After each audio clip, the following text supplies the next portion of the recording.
welcome everybody. It's lovely to gather here today for what I'm going to describe as a really fun day celebrating the railway. So I'm really pleased that we have the inspiration train at Boat of Garten here today, celebrating 200 years of the railway. And I'm pleased that we're at Boat of Garten, and I'm pleased that you're all able to join us in a celebration of this wonderful line that Joseph Mitchell had the vision to build. And just a reminder to the engineers of today, I believe Joseph Mitchell completed the first initial route in 23 months. And we have some very old photographs at Linewell down near Aviemore of the men working with pickaxes. So they were achieving a great deal with very little of the skills and technology that we have now. And it is a fantastic route.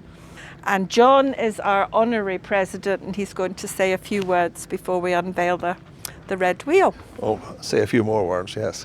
So it's a great honour to be here to welcome you today and to be supporting Madam Chair. As her honorary president, all I would like is a red baseball cap with the words on it, "Make Aviemore Great Again." So the National Transport Trust, which I represent here, was formed over 60 years ago to promote awareness of Britain's fast-changing transport heritage. This was at the time of beaching and motorway building and so on. And for nearly 1/3 of that time, it's been doing so by designating sites with red wheel plaques as sites of transport heritage. So there's now over nearly 200 of these throughout Britain, and over 36 of them are in Scotland, and they range in geographical terms from the Victorian toilets by the pier at Rothesay right up to the famous Churchill barriers in Orkney. Quite a few designate railway stations, but I think today is, as far as I know, a first, certainly in Scotland, that designates an entire railway line. And of course it's curious that we're on that railway line and yet we're not on that railway line, because this was the original route of the Highland Main Line.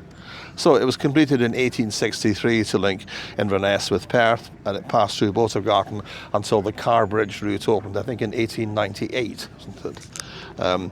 This line was promoted by landowners who were able to, there were no NIMBYs then, they were all people with vested interests, if you like, and delivered, as Sally says, by the great engineer Joseph Mitchell. So it facilitated trade in the Highlands farm and fish products and enabled the first wave of tourists to come here following the example of their queen. So today I think the tourist centre of Aviemore is the line's greatest legacy, and that is where this red wheel is going to be mounted on the station. Today the main line, of course, crosses not only the highest but also the third highest of Britain's railway summits, both Dromochta and Slough, and is busy with LNER, ScotRail, Caledonian Sleeper and freight trains, and featured remarkably in the Railway 200 celebrations on the 27th of September, when Radio 3 began broadcasting from the Royal Highlands Hotel at Inverness and carried on the Highland Chieftain all the way to King's Cross. And of course King's Cross previously had been the place where the Community Rail Partnership had a remarkable event for community rail in the city, where pipers danced and pipers skirled and dancers danced and so on all across the station concourse.